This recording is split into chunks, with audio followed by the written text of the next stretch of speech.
Hey, what's up there, YouTubers? It's me again, Brian, aka Gamer55551, and I am back with a My 2 Cent video for this week, or Nintendo/gaming video for this week, for the week of October 1st to the 7th, 2022, where I take a look at a couple of stories and give you my thoughts and my opinion about them. And we have basically 4 stories to cover, including possible details on why Sega's game Hyenas, if I'm saying the name correctly, developed by Creative Assembly, why that game got canceled and all, at least if some of this report's true. We're also learning about the possibility of some reports coming out that Sony's push for live service may not be going as smoothly as they may have hoped for. We also be talking about basically comments made by the president of Nintendo in terms of support for the Nintendo Switch going into next year, despite, people speculating that the Switch 2 or the Switch successor is going to be out sometime in 2024. And of course, we are hearing reports about Marvel and Marvel's games particularly, and how they may be taking a different approach following several games may have not performed as well as they had hoped for, though. And if you're interested in where I got a source of these information, though, links will be in the description of this video. But before we get started, I like to do what I like to call the quick My 2 Cent stories that kind of caught my attention, but I'm not going to go into a huge amount of details. The first one is that there are reports coming out that when development for, Pikmin 4, though, or something like that, report is that the goal in terms of making a game wasn't to try to appeal to Miyamoto or anything like that, the series creator, but sort of see if the game was fun or everything like that, though. And I mean, that could be true. I guess they wanted to see if the game is enjoyable and all. I've been playing Pikmin 4. I'm enjoying it so far, though. So obviously, if this report's true, their goal wasn't to try to, kiss up to Shigeru Miyamoto or anything like that. They're trying to see if the game is actually fun in general, to be exact. We also learned that supposedly Batman Arkham Trilogy has been delayed until December. Originally, it was supposed to come out, I think, sometime next week, but they decided to delay the game into December, though. No specific reason why this game got delayed, but there are some speculations, though. Some believe that October was going to be pretty packed for basically a lot of games that were coming out and everything like that. That's possibly one possibility. The other possibility is following how Mortal Kombat 1 was launched on the Nintendo Switch and not exactly the best possible state out there. It's possible they want to give the Batman Arkham Trilogy some more time in the oven to try to iron certain things out to make sure that game runs and plays well, at least on the Nintendo Switch. But whatever the reason may be, though, obviously we're going to have to wait a little bit longer for those who are hoping to pick up the Batman Arkham Trilogy on the Nintendo Switch and all. We also learned that Naughty Dog is reportedly downsizing and basically cutting multiple job contracts, though. We've been seeing a lot of people being let go or being fired, or basically there's been a lot of issues with in the gaming industry lately, though. And the other report is that the live service, Last of Us faction game has also been put on ice because of this, though. So really unfortunate to some of these employees, though. I hope they're able to find new jobs soon and everything like that. We also learned about Telltale Games. They too have basically been laying off some employees, though, and there reports the possibility that the studio could be gone for good and everything like that. There's been, unfortunately, a lot of layoffs that's been going on lately, though, and one developer even pushed for the call for unionization and all for a lot of these developers. And while I won't go out of my way and say developers absolutely should unionize, I do believe that developers have a right and they should consider whether unionization is the direction they truly want to go or not. We also learned that there was some confusion with the file size for Borderlands 3 Ultimate Edition that has just been released this week for the Nintendo Switch. There were claims, or at least supposedly a photo, that indicated that the game contains like 64 gigabytes that you need in your Nintendo Switch. However, after this story broke, apparently Gearbox has responded and saying that that's the incorrect file size, as apparently it's much smaller than what basically was initial. Now, if this is true, if what Gearbox is saying is true, that certainly isn't necessarily a bad thing or anything like that. If it's much smaller than what is announced, though, but still, there is that you can't help to shake that annoying thing where you're going to get the base game and you're going to have to download the rest and everything like that. And I know not everybody is a big fan of that and all. We also learned that supposedly an enhanced version of Hitman Blood Money is coming to the Nintendo Switch, along with it to ISO and Android phones and all. We do know that supposedly Feral Interactive will be handling this port and all. I never played any of the Hitman games, so I am very curious to see how this one will play out on the Nintendo Switch, though. We'll see how well the game runs and performs, though. I know Feral Interactive has ported a lot of games to the Nintendo Switch, and supposedly they've done a good job here and there in terms of porting games over to the Nintendo Switch, so I am kind of curious to see how this one is going to play out and all.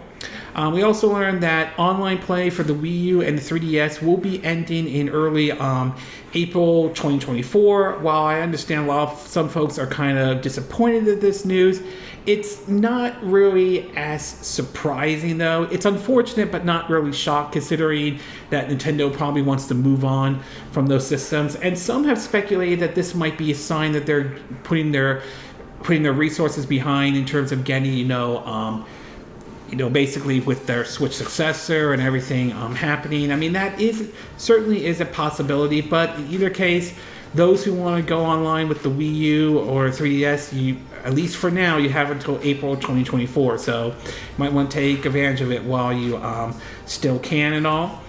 We also heard that there are rumors supposedly pointing out to the possibility that there will be two models of the Switch successor or the Switch 2, one physical version and one being an all-digital version, and supposedly priced like around $400, and the supposedly reports seem to indicate that the Switch could come out next September. Now, the next Switch and all. Now, granted, nothing has been confirmed at this time, so this is all nothing more than speculation at this moment. That being said, however, it wouldn't be out of the realm of possibility if Nintendo did something like this, though. After all, when the Wii U came out, there were two different models out there, though. So it wouldn't entirely surprise me if Nintendo did something like this and all. But again, it is a rumor at this time, so it should be taken with a grain of salt at this moment. We also learned that supposedly Microsoft is looking to close the Activision Blizzard deal next week in what many would view as the most unluckiest day ever, Friday the 13th. And although this is coming off the heels of supposedly the FTC trying to do what they can to try to block this deal from happening and all, honestly, I think most likely, I believe Microsoft will close this deal next week, though. I think that's probably going to happen despite the FTC trying to stop this deal from happening, though. It does sound like the CMA seems to be more on board and willing to give this deal a go.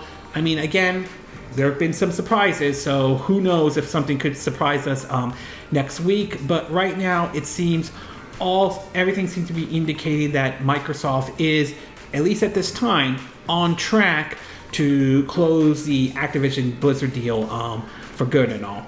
We also learned that supposedly there are reports seem to be indicating that there could be a remaster or a remake of The Last of Us Part 2 could be making its way to the PS5 and all. Supposedly this had to do with a LinkedIn profile that showed up that claimed that one of the developers claimed they were working on The Last of Us Part 2 for the PS5 before they deleted that, which could either indicate it could have been a typo on their part, or it does exist, but they were told not to reveal anything at this time. So we'll find out, though, if that happens. But given how they ported The Last of Us Part 1 to the Nintendo Switch, especially, not to Nintendo, the PS5, my bad. Wrong system, though. Given how they ported that one to the PS5 around the time that The Last of Us Season 1 on Max came out, though, I would not be shocked if they do a Last of Us Part 2 for the PS5 and everything like that. So right now, no confirmation, but it wouldn't surprise me if this one is true.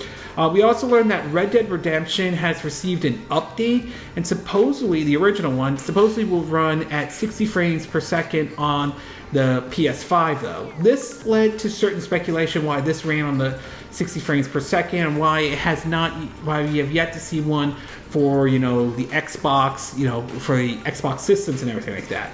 Well, an update seemed to have come out to indicate that this is partially true. It turns out it can run at 60 frames per second, but only if you're playing the PS4 version. This isn't if you bought the PS5 version or anything like that. So if you're playing the PS4 version, you basically do have the ability to play the original Red Dead Redemption at 60 frames per second and all.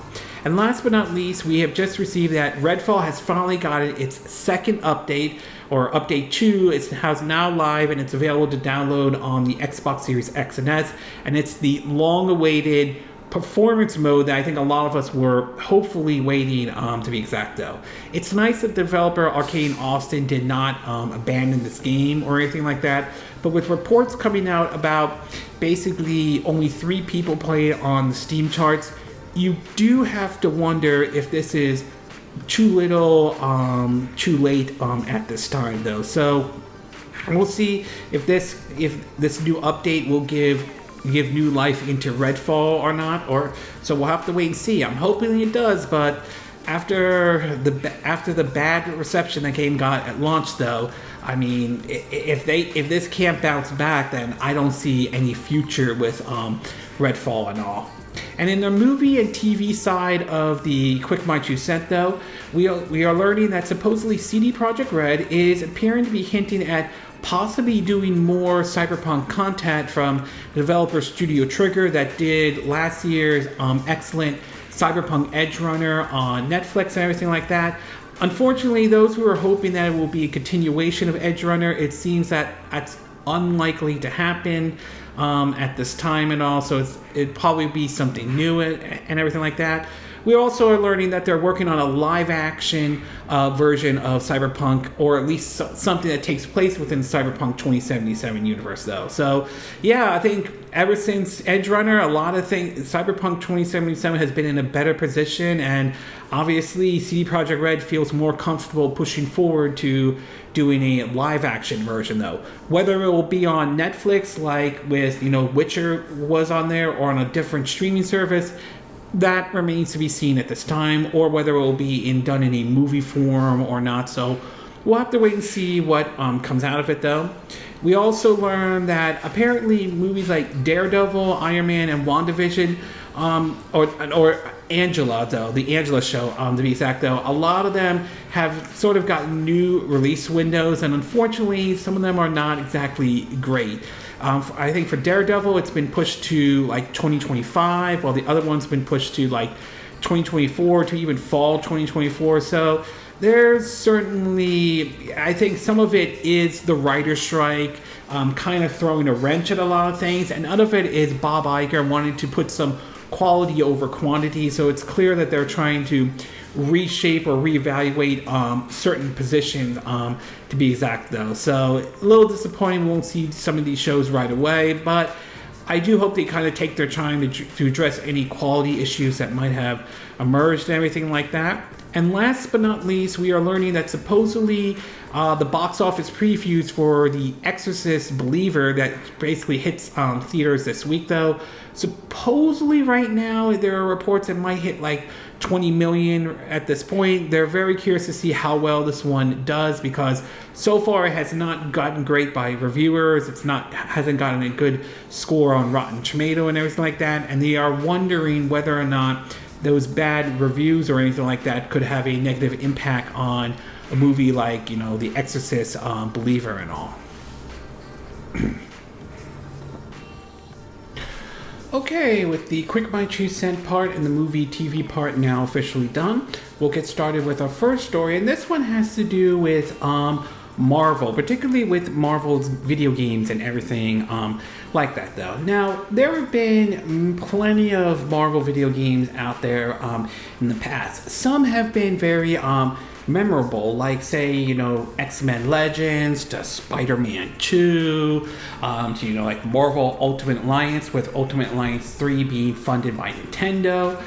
And also, there have been a lot of legendary and iconic ones, and we also have, the upcoming Spider-Man 2, the sequel to 2018's Spider-Man, which to me, in my view, was probably the best Spider-Man game since Spider-Man 2 in 2004, back on the GameCube, the PS2, and the original Xbox.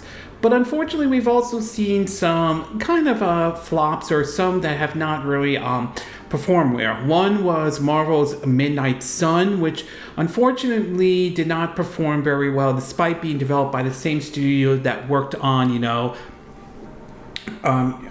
I think XCOM and all, what they're famous for that one though. There could be many speculations why that game didn't do well. Some of it is, unfortunately, the poor communication when they showed off the card system, and that led to the speculation of it being microtransactions. That and the Switch version got canceled and all. To probably a bigger flop, basically Marvel's Avenger, the game being developed by Crystal Dynamics, published by Square Enix, which was basically a push for a live service type of a video game, which did not go very well despite some new content and all, to the point where basically Square Enix sold off their studios like Eidos Montreal and Crystal Dynamics and everything like that, and to even, Guardians of the Galaxy, which was actually a good game and could have actually led to something, but it was because of Marvel's Avengers that had a major impact on that title, and that one performed very poorly. Well, it seems as though the folks who are in charge of Marvel's video games are looking into ways to try to reverse some of this trend and try to improve in certain areas, to be exact though. In an article from My Nintendo, this is what they had to say. Quote, Marvel's The Avenger video game developed by Square Enix clearly did not live up to either's fans' expectations or Marvel's eternal expectation. Therefore, it comes to no surprise to hear the popular entertainment company feels that their range of games have not been reaching its full potential. The team at Marvel is apparently looking at a larger eternal shift regarding how their games are developed, and are reportedly believe that this shift will happen with EA's upcoming Black Panther and Iron Man video game. It's also reported that they're also working on a Black Panther / Captain America game set during World War II and all. We'll have to wait and see how this turns out, as they are both a long way off. According to a tweet from basically Can We Get Some Toast? This person wrote, or X now, formerly known as Twitter and everything, Marvel is painfully aware of how their video games division hasn't been reaching its full potential. There's been whisper of a new eternal shift for Marvel to focus on games. This has to do with another tweet from Ned Good Takes, who points out several Marvel games that haven't really not done very well, or at least not reached the level that they have hoped for, like Marvel's Avengers shutting down, Marvel's Midnight Sun flopped, Marvel's Future Revelation shutting down, Marvel's Guardians of the Galaxy flop, Marvel's Hero Omega shutting down, Marvel's Avengers Academy shutting down, Marvel's Realms of Championship shutting down, Marvel's Ultimate Alliance 1 and 2 delisted, an unfortunate argument of, the whole old digital future and everything like that. I can understand basically Marvel wanted to really be a bit more involved and make sure that the quality is certainly there, because Marvel games can be kind of a hit and miss. As I mentioned, there have been some good ones like Spider-Man 2, like the Spider-Man one, and I'm looking forward to Spider-Man 2. But there have been some failures as well, like Marvel's Avengers and Midnight Sun and Guardians of the Galaxy. So we'll see if this new push from Marvel will basically help put better Marvel type video games out there. So we'll see ultimately what happens. But yeah, there does needs to be some improvement to maybe the quality of the type of games and everything like that. As for the Iron Man and Black Panther one, I mean, again, there's potential for those games to succeed though, but this is also EA we're talking about, so some grain of salt should be taken with those games, and we'll have to wait and see how those games look and everything like that. Same thing with the Captain America and Black Panther team up setting taking place during World War II, which again, that one looks a bit exciting. It sounds promising, but again, we haven't seen how that game's going to look and play, so we'll have to take a wait and see on that one.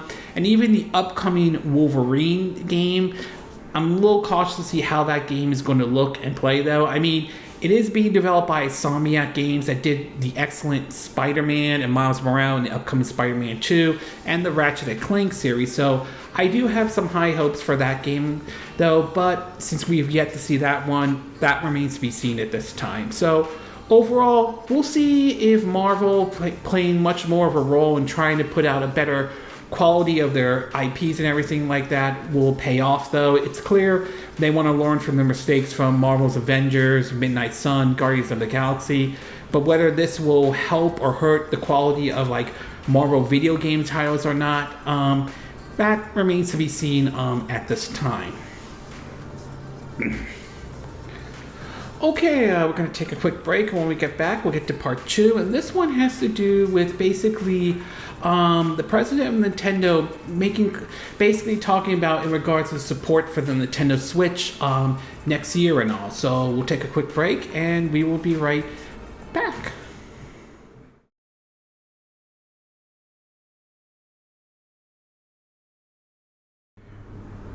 Okay, and we are back with part 2 of my 2 cent video, and for this one we're going to be taking a look at Switch's software, particularly for 2024. Now, there have been talks and we've been hearing rumors about, the Switch successor, Switch 2, or whatever you want to call it and everything like that. Most people are thinking that will come out basically sometime in 2024, although we still have to wait for hearing official confirmation and all. But I think one thing that sort of people was on that might be on some folks' mind is, what about the current Nintendo Switch?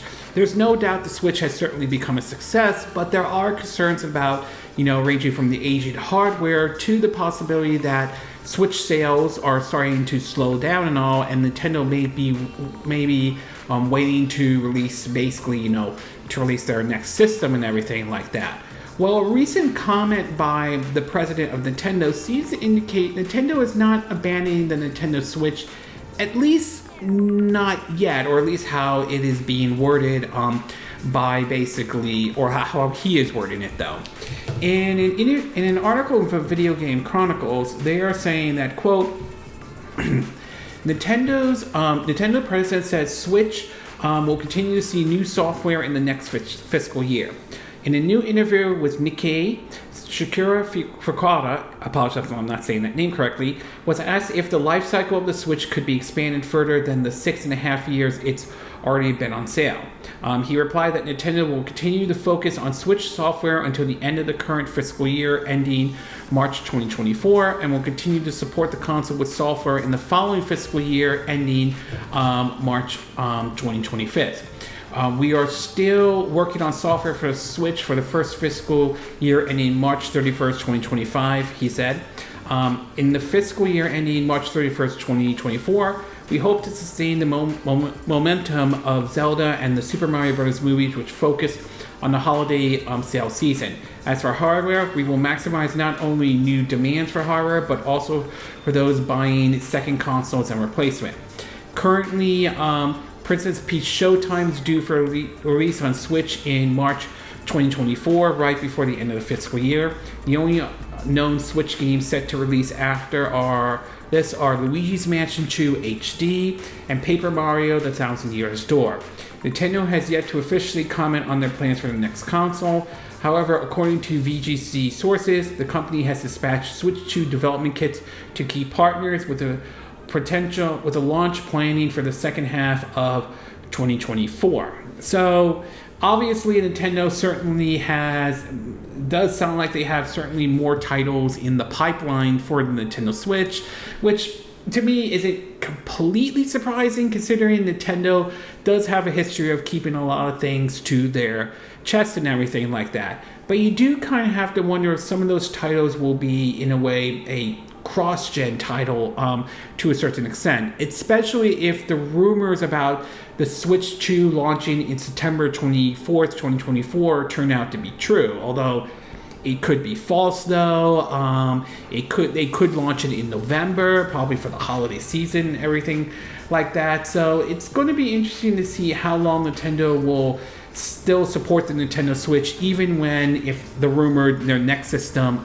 comes out and everything like that. And I also do wonder if some of those titles will actually make their way to the Switch if they're still supporting it in 2025, or if basically they switch, or no pun intended, switch it over to, porting them over instead to the Switch successor and everything like that. So very interesting to see them continue to support the Nintendo Switch, even maybe past, to maybe even 2025 though. Although, like anything, some things could technically change. I mean, when the Switch originally came out in 2017, there were talks about Nintendo claiming they could support the 3DS and the Nintendo Switch. However, following the poor sales of the remake version of Mario Luigi Superstar Saga, a remake of the 2003 Game Boy Advance Classic on the Nintendo 3DS, that kind of changed Nintendo's plan and decided to put all hands on deck for the Nintendo Switch and all. And I'm wondering if a similar situation like that could technically happen on that though. So things could technically change between now and March 2024 or even March 2025. So we'll wait and see how everything plays out. But for right now, it does seem that Nintendo is, for the very moment, going to continue supporting the Switch. It looks like up to not only the end of this fiscal year that ends in March 2024, but up to March 2025, at least where things stand right now. So overall, Nintendo is still going to support the Nintendo Switch for now though, but it will be very interesting to see if the situation changes once the Switch successor or Switch 2 finally does get revealed and finally does come out and all. Okay, we're going to take a quick break, and when we get back, we'll get to part 3. And this one has to do with Sony's live service push, and apparently it seems as though it may not be going as well as I think Sony may be hoping and everything like that. So we'll take a quick break, and we will be right back.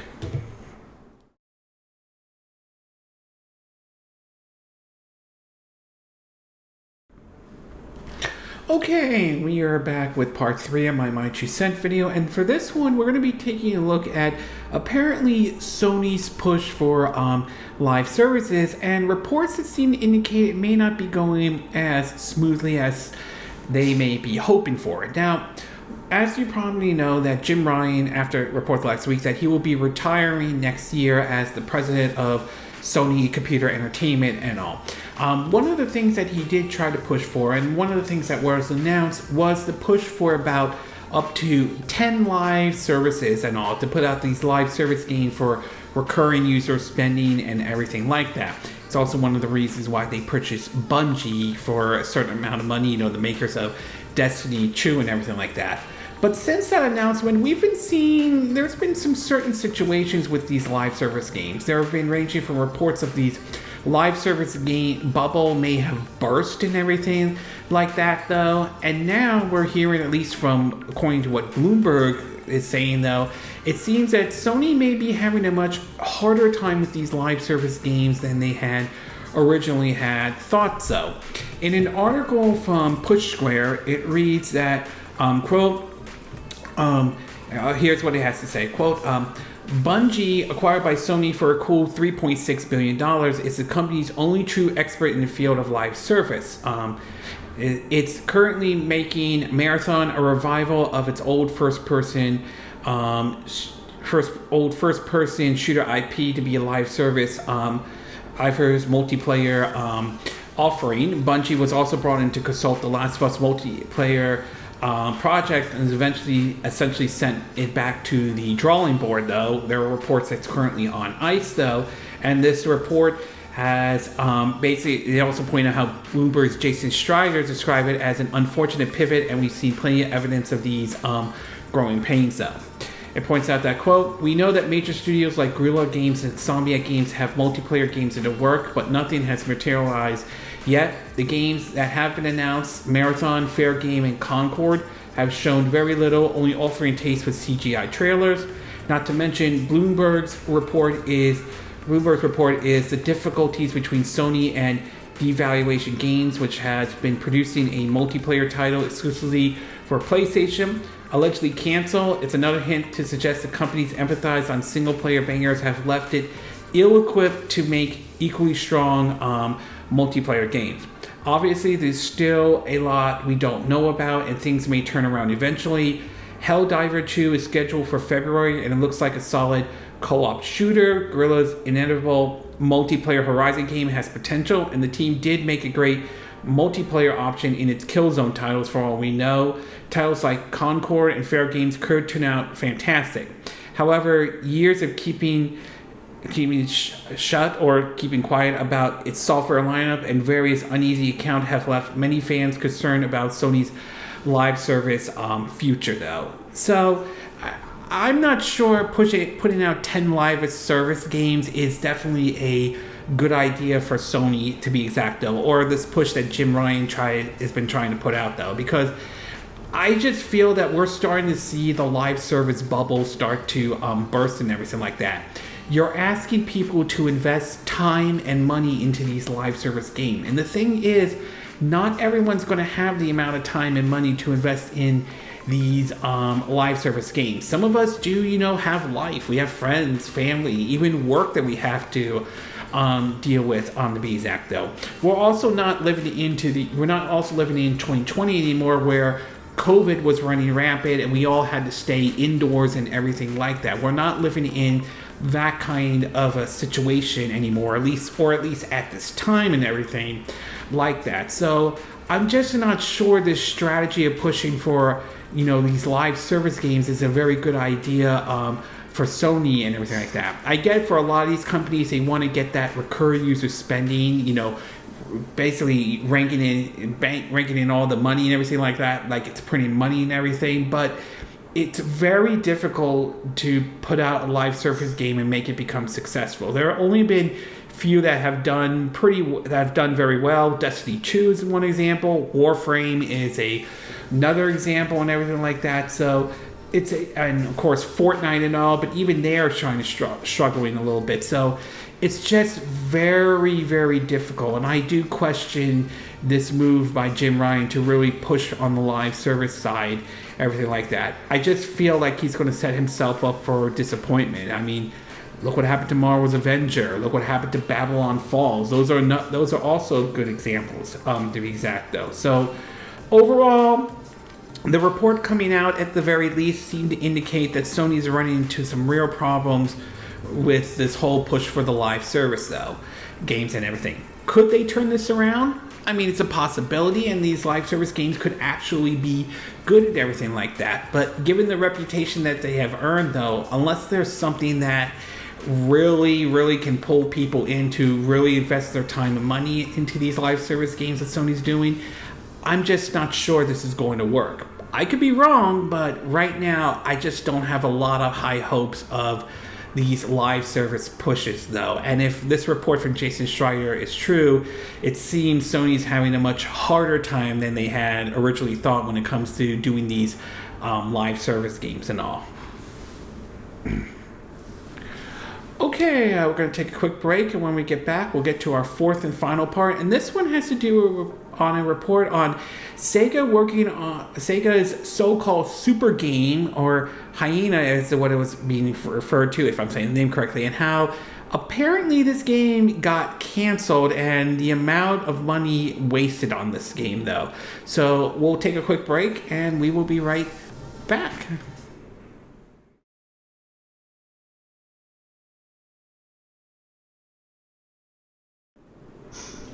Okay, and we are back with our fourth and final part of our My Choose Scent video. And for this one, we're going to be taking a look at Sega, particularly a game that they were originally going to be publishing and were being developed by Creative Assembly. It was known by the name of Hyenas, if I'm saying the name correctly. Supposedly, it was another one of their live service or attempt at a live service type of game. But there were reports seeming to indicate that this was basically a push for one of their so-called super games that Sega was really working on, to be exact, though, to these big games and all that would pay off like in the end and everything. Excuse me, like that. But apparently, it seems as though the game just got recently was reported this week that the game got canceled. Though, well, a YouTuber by the name of by a Total War YouTuber by the name of Volound, Volound, collaborated with VGN's own source and claims that apparently there were several things that went completely wrong with this game, ranging from anonymous developers of a lack of direction, disruptive engine change, and overall cautious design contributed to the downfall. I won't read all of it, but it seems as though there are a couple snippets of basically what happened, though. It points out that, quote, total lack of direction, many of the leadership asleep at the wheel, but they never seem to lose their job. An engine change partway through the process, attempts to break into a saturated market and not committed to do anything adventurous with the game. Hyena, or Project Keaton as it was known then, was greenlit after the critical success but commercial disappointment of Aliens Isolation, following which the Creative Assembly console team delivered the work-for-hire project Halo Wars 2, which also claimed to have sold modestly.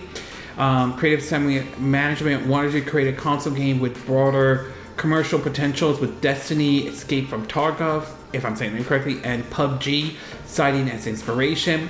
The game was a PvPvE, player versus environment, shooter with support for up to 15 players in teams of 3. The goal of players was to break into the vault spread across the map, battle AI enemies as well as other player teams, looting mercs, and escaping the ship alive, though. The game was originally planned to use the Alien Isolation engine, but due to frustration with the tools, it was decided the game would switch to Unreal Engine, which required a portion of the team to be temporarily moved to work on Total War. In 2019, before Hyena had been announced, Creative Assembly Twitter posted a photo of Hollywood director Neil Blomkamp visiting its office. According to the source, the District 9 and Elysium director was a big fan of Alien Isolation, and this trip to the studio was more than a social visit, as he was actually providing feedback on the game's overall direction. He came to visit the studio, and he showed what we're up to. One source told this YouTuber he has some ideas of a direction to take it in. Basically, you're not stealing to survive, but Netflix, Steam, etc. doesn't exist anymore, so DVD box sets, music, games, and all that physical media is now super valuable, though. One person posted on X saying, quote, I was in the boardroom when they presented Hyena game concept initially in 2017. PUBG, Overwatch, Destiny, Tarkov, if I'm saying the name correctly, would take 5 years to make. It was a soul-crushing to see how the games were made at my favorite studio. Such a waste. Hopefully, impact is minimum. They also pointed out that at some point, Creative Assembly parted ways with Blomkamp, and Hyena was eventually announced during a live stream in June 2022. However, there was still uncertainty about the game's direction, even its business model. Hyena was initially announced for consoles and PCs. However, a year later, in summer 2023, Sega executive publicly called Hyena development challenging and stated they would look at adjusting the game's business model, possibly to free-to-play. After multiple closed alpha tests for the game, sources claim that Sega wasn't happy with the progress of the title, with Japan providing more scrutiny over the project in recent months. Sources also confirmed that while Hyena was originally planned as a premium game, by the time it was canceled, it had translated to a free-to-play model with microtransactions, though very limited post-release support had actually been designed. Hyena is believed to have been one of the super games Sega often referred to in its financial results. Ambitious, big-budget titles it hoped will pay off with big sales in the future. Sega claimed in November 2021 that it would consider investing up to 100 billion yen, $882 million over the 5 years to achieve its super game Ambitious, which would cover the cost of multiple projects though. So if this is really one of Sega's super games, the ones that they have announced and everything like that, yeah, this is not off to the best of starts now, and it really sucks to hear how what went wrong with this, including management pretty much not doing their job or anything like that. So it's really, really sad and pathetic to see this just really not going to the best of situations, to be exact though, because it sucks. It really does suck and everything like that though. This should not be happening in this kind of situation though. So it's really very, very unfortunate indeed and all though.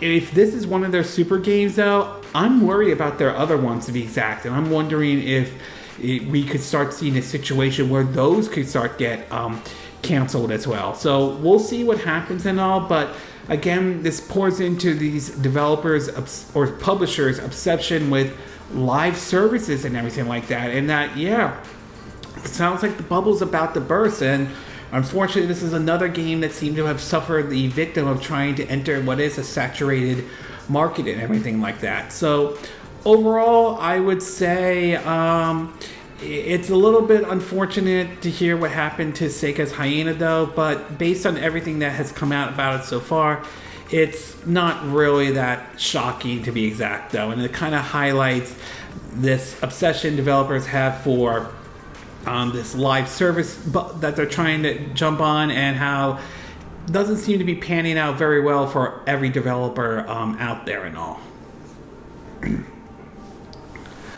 Okay, this concludes this My 2 Cent video for this week. And again, these are my opinion. What are yours?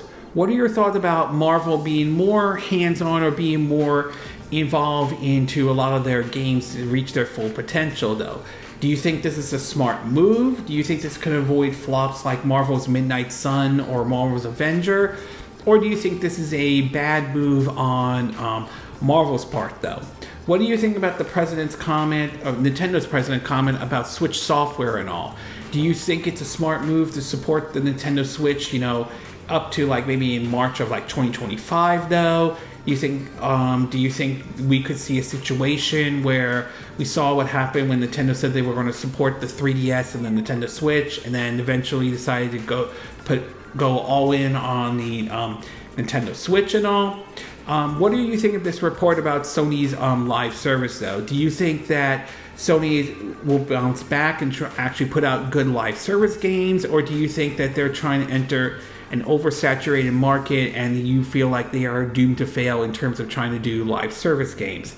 And what are your thoughts about Sega's Hyenas in terms of their push for their live service or their so-called super game and all? Do you think this was a waste of money though on this? Do you think that they clearly mishandled and mismanaged the game though, both Sega and Creative Assembly though? And do you think that this could have a negative impact on Sega's maybe other super games, and do you feel like those games could be in trouble as well? Do you agree with what I said in this video? Do you disagree? Do you have a difference of opinion? As always, sound off in the comment section below. Let me know what you think. And if you do like this video, I hope you hit the like button. I would appreciate it.